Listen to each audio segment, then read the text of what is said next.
Welcome to the Garnet Presents webinar. I'm delighted to say that we have Carmen Escudero Martinez joining us today, who works at the James Hutton Institute and the University of Dundee. And she's going to be talking about her project, which is about barley genes and how barley interacts with the bacterial microbiota. So thanks very much, Carmen, for joining us. So Carmen is originally from Spain, and she spent some time in the Low Countries before coming over to Scotland to do a PhD and now a postdoc as well. So as I say, thanks very much, Carmen, for joining us today, and it would be great to hear about the work that you're doing. Thanks. Thank you. Good afternoon. Thank you for this brilliant opportunity to speak today. I'm going to talk about mapping barley genes shaping the Rhizosphere bacterial microbiota. I'm based in Davides Burgarelli lab at the University of Dundee. So soil microbes are essential for food security because this can enhance plant fitness. And if we get to understand how these microbes, they are doing this service for the plant, maybe we could contribute to the more sustainable agriculture by reducing the chemical input. Also, these microbes, they can help the plant to adapt to a changing environment. So we are focused in the Rhizosphere. The Rhizosphere is a plant compartment highly influenced by the host plant inhabited. Is the thin layer of soil surrounding the root, and is characterized by have a high rate of metabolites and bacterial activity. So why we are interested in root microbiota is because recently it has been shown that this root microbiota can provide access to soluble nutrients for the plants. It can provide pathogen protection. They can make plants more tolerant to abiotic stress, and even they can enhance the plant development and growth. And how the host plant it can benefit for all these microbial services. So we think that the host plant, they can control this microbiota by root exudation. Also, it can play a role the root architecture, and definitely the plant immune system can be very important for shaping the microbiota. So in our lab, we are interested in to link the host genetic diversity with the bacterial assembly. And for that, we think that while relatives of the crops that we are using in our fields, they can be a very good source of genetic resources. We know that in the process of domestication, the genetic pool has been reduced, but we don't know what has happened with the microbiota. So we are interested in to understand what has been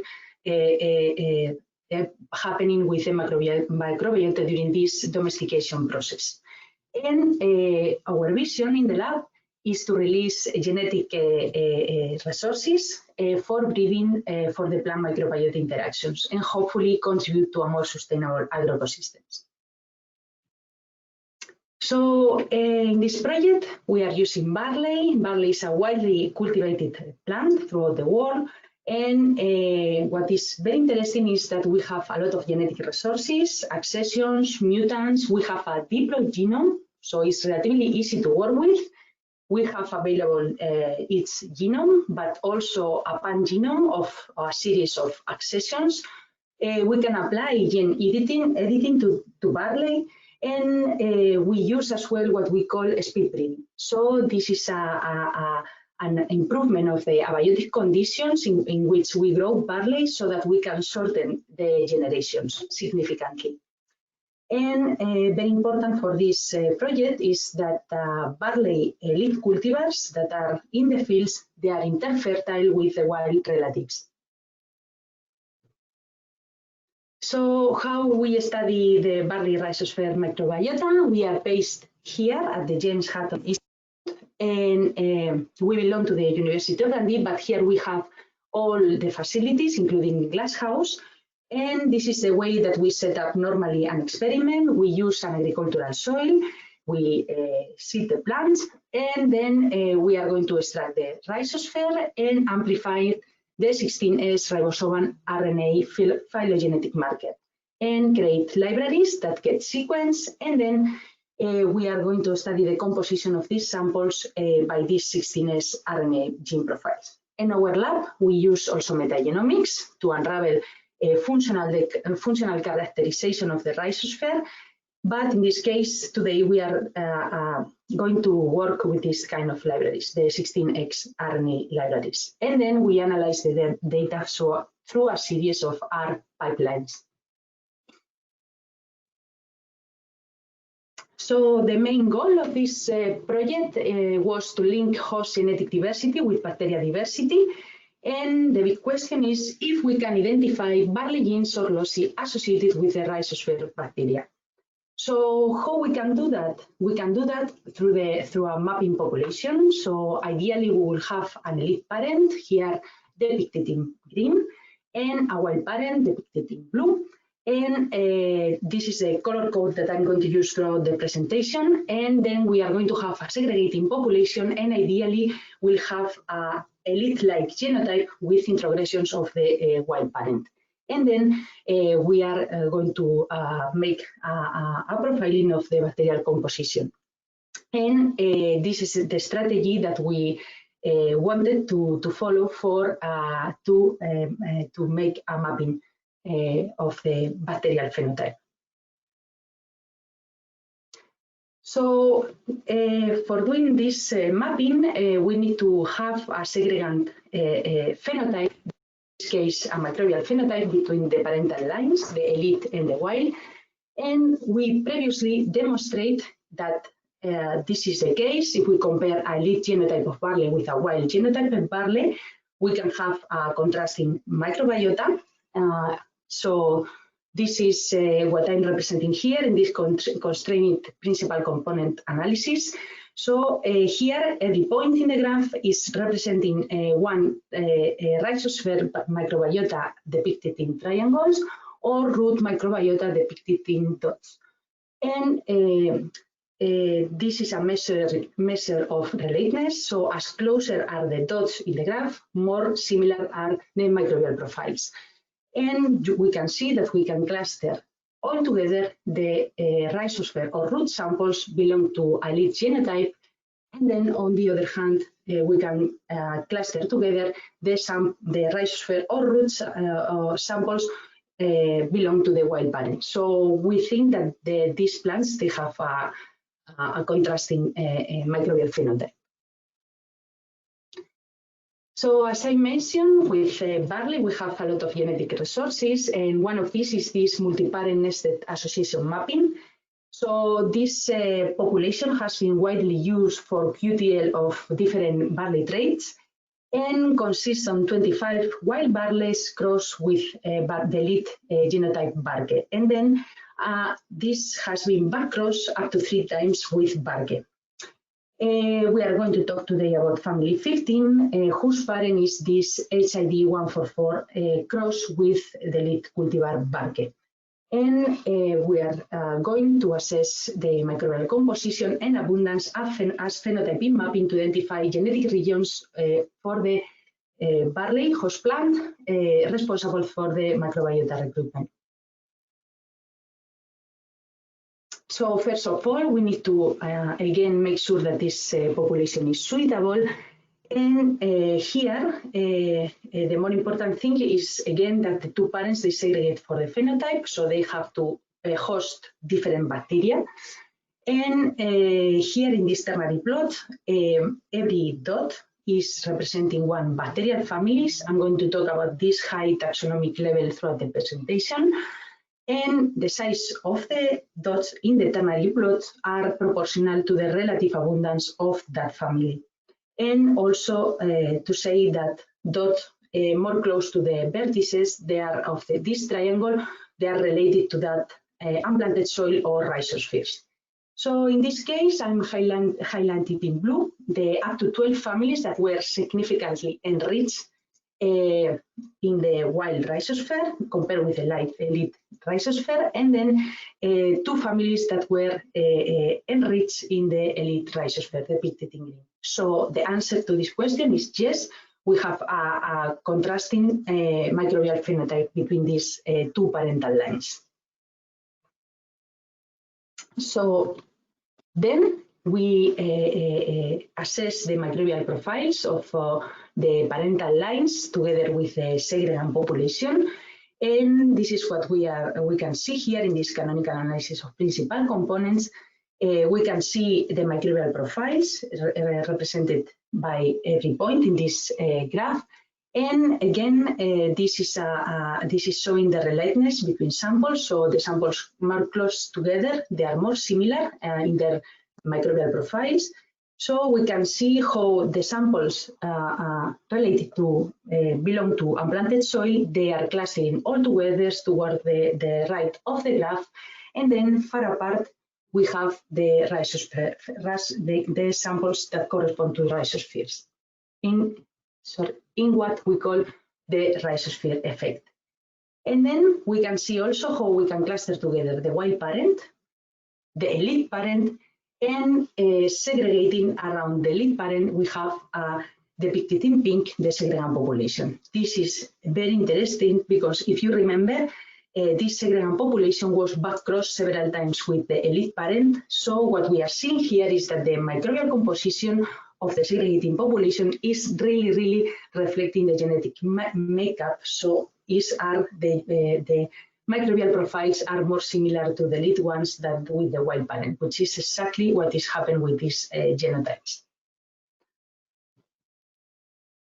So then we to do the mapping exercise. So we use bacterial abundances as a quantitative trait to see if these abundances were associated to any regions of the barley genome. And as an example, we have here this family, Olophaceae, which is strongly associated with a locus in the 3H chromosome of Barley. So then if we do this with all the families that were differentially enriched between the parental lines, we can build this genetic map. So we can see here the Barley chromosomes, the marker positions, and the positions where the different families are associated. So here I'm depicted in blue the position, the families that were significantly enriched in the wild parent, and in green, families that are significantly enriched in the elite parent, and the positions where they are mapping. So as you can see, limited loci, they support the bacterial recruitment, but anywhere we need to prioritize and to start our investigations in certain locus. So for that, we prioritize the 3H locus for study since a hub of bacterial families, up to five families, they are associated with this locus, and these are taxonomically unrelated.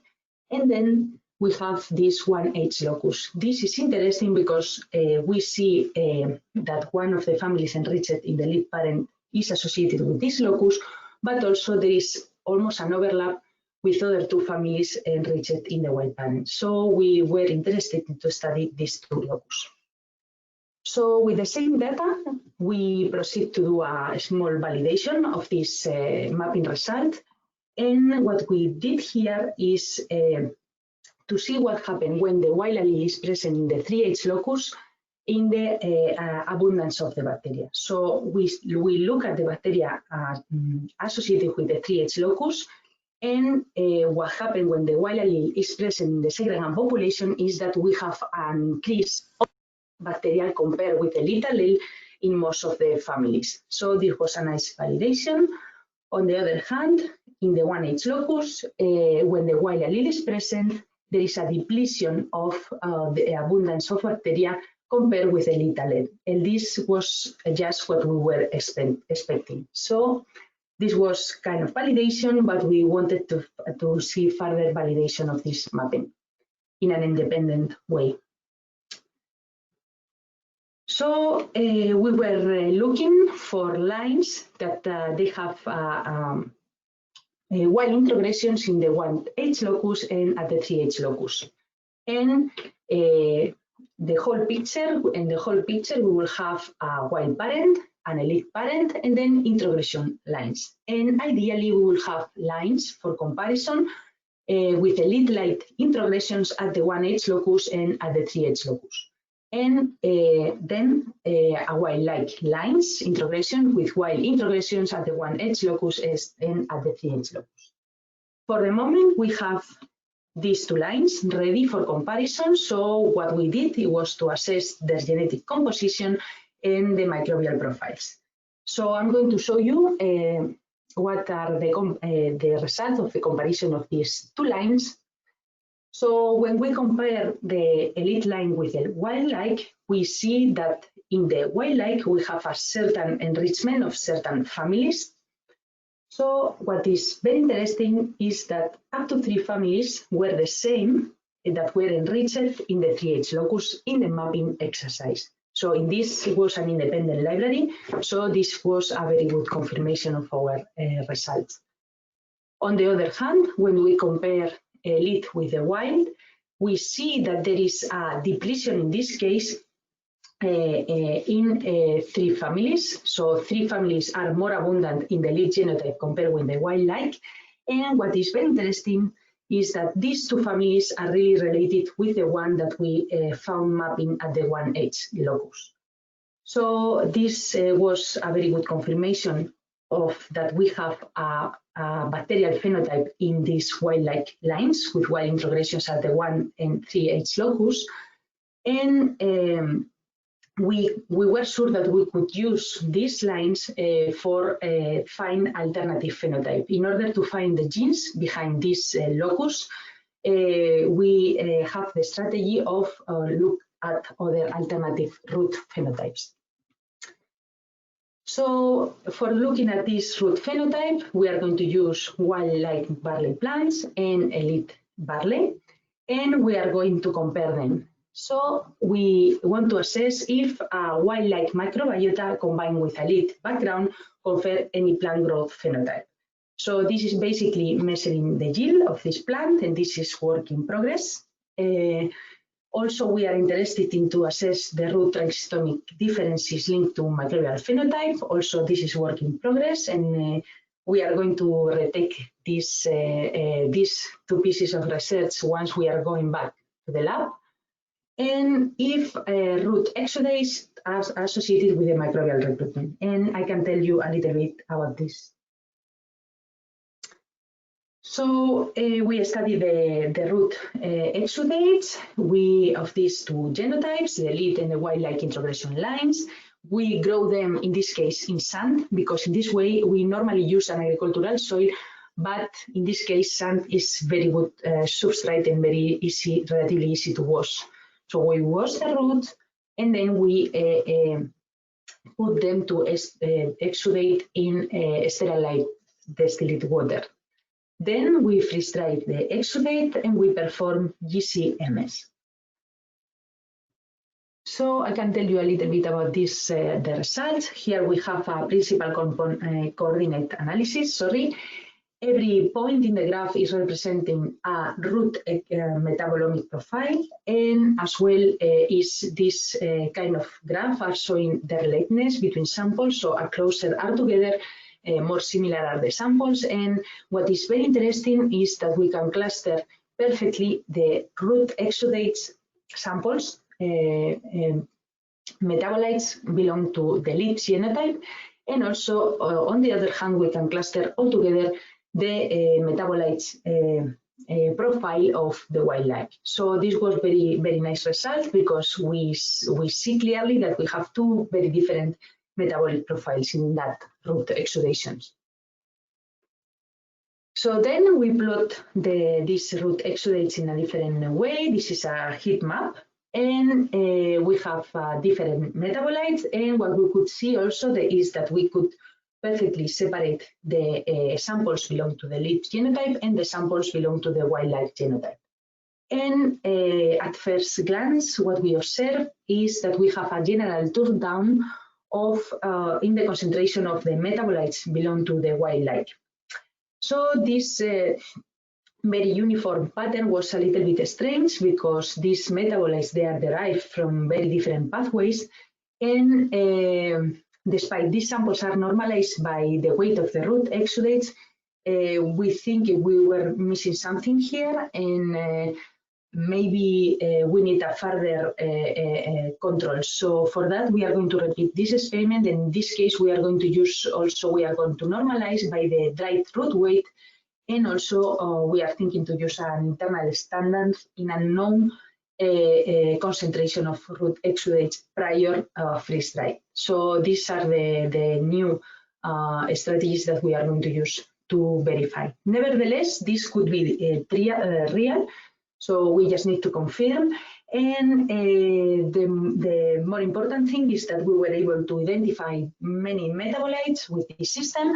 And then we can, for instance, highlight these metabolites that they belong to the secondary metabolism, to the phenylpropanoid pathway. And this is, for instance, very interesting because they are related to the defense, the plant defense response. So with that, summarizing, I use bacterial abundances as phenotyping mapping to identify genetic regions responsible for the plant host microbiota recruitment. This microbiota recruitment appears to be controlled by few major alleles.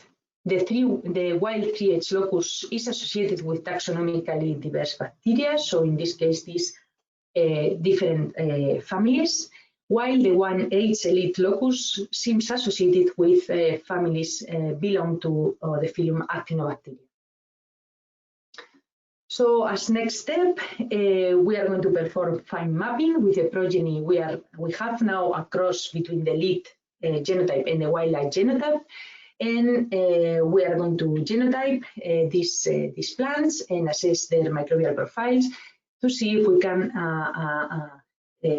perform fine mapping with them and hopefully find eventually the genes behind this microbial phenotype. And with that, I want to thank you to all the team members and all the people that has a great contribution to this project. Thanks to all, and thank you for your attention. And I'm happy to take questions. Thank you. Thanks so much, Carmen. So that's, it's a really interesting project, and there's obviously a lot of potential here and a lot to do as you move forward over the years. So you've only just started on this project, is that right? Yes. It's well between. We have done like 10 months of the project. Yeah, in total. Despite these gaps, yes, in total we made like 10 months. Yes, okay. Out of 3 years project. Yeah, not so long in Barley terms, definitely. Exactly. Yeah. All right. So for full disclosure for people, those people who came live to the webinar, they might notice that this talk was slightly different. So Carmen's a real professional, is wearing the same clothes as she did for the actual webinar, but I am not. So this has actually been recorded the day after because we had some significant sound issues and initially it didn't record without sound. So I'm really delighted that Carmen has agreed to come back and give her webinar again.